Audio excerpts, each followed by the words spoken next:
With every breath we take and every drop we drink, we're ultimately connected to the ocean. The ocean provides the basis for our living and sustainability of Earth. Without it, humanity as we know it would cease to exist. Unfortunately, our ocean is threatened by many factors, many of which can be reversed with the help of everyone. Some of these factors include climate change, habitat destruction, global warming, and overfishing. The overall majority of the ocean destruction is due to the rising temperatures that are affected by climate change. As stated before, coral can become bleached when coral is stressed due to changes in conditions such as temperature or light. The bleaching occurs because the coral expels a symbiotic algae living in their tissues, causing them to turn completely white. This leaves the coral to become more susceptible to diseases, and they are not usually known to survive the bleachings unless the environment is changed back to the sustainable conditions. In 2005, the U.S. lost half of its coral reefs in the Caribbean in a single year due to a massive bleaching. It has been confirmed by comparison of satellite data from the past 20 years that the thermal stress in 2005 was greater than all of the past 20 years combined.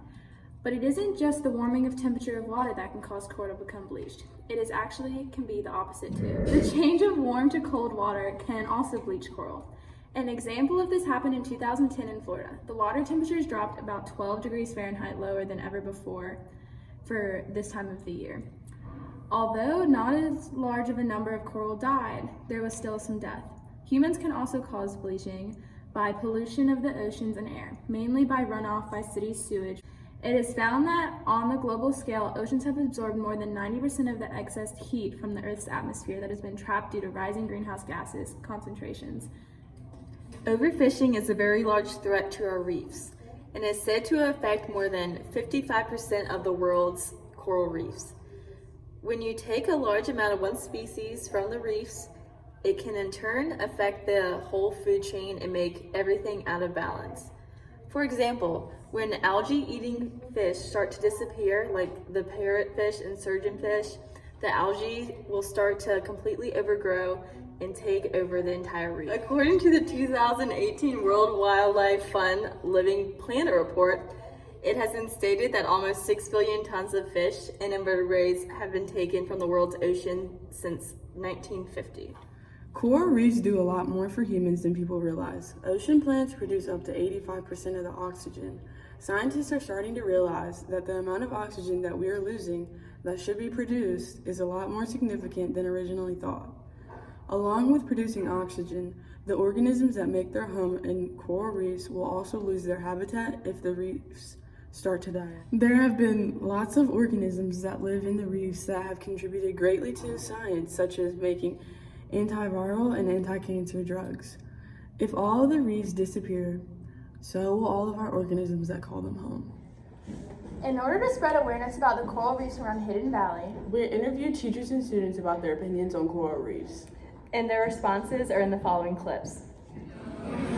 Yes. Yeah, I think so too, because coral reefs supply a lot of our oxygen, and without them, then we're going to be in trouble. We're reducing the oxygen levels by bleaching them. And it's not good for the ocean. Yes. I think we should. I think there's lots of things we can do to help bring back the coral reefs so that we aren't in trouble in the future. Yes, we can replant more coral. Yes. I think it's really bad because it's killing off our coral reefs, and fish need to have their environment, and that environment is really crucial for us, like above water. And I think that overfishing is not good because I'm sure a lot of fish are wasted as well. Yes. Coral reefs are some of our best indicators of ocean health because they're the most sensitive. So when they start to go and coral bleaching starts to show up, you can tell that the quality of the water is going downhill and that it will only get worse.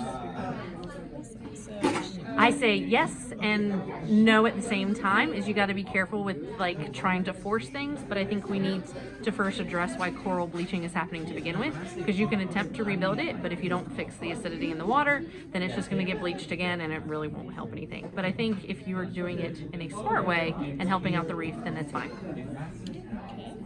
How do you feel? I think that it is very complicated. A lot of people rely on fishing for their way of life, and that's what their family's been doing for years and years and years. But at the same time, overfishing is a problem. We have regulations for a reason. You should be limited on how much you take every year and in certain places. And I think we need to be marking how much we have of everything so that we know when we're getting too low. So I think it's a complicated issue that I don't have enough knowledge about. Absolutely. No doubt. Caused by pollution, humans. Yeah, and eutrophication. Build coral reefs. Absolutely. Why aren't we? My point. Next question. Well, this is habitat loss. You know, everything is habitat loss eventually. Like, so when coral reefs are hurt through the food chain, everybody's hurt. Which then, overfishing, like the red snapper. Have you heard about the red snapper? Yeah, it's a problem. You know, what can we do about it? Not fish?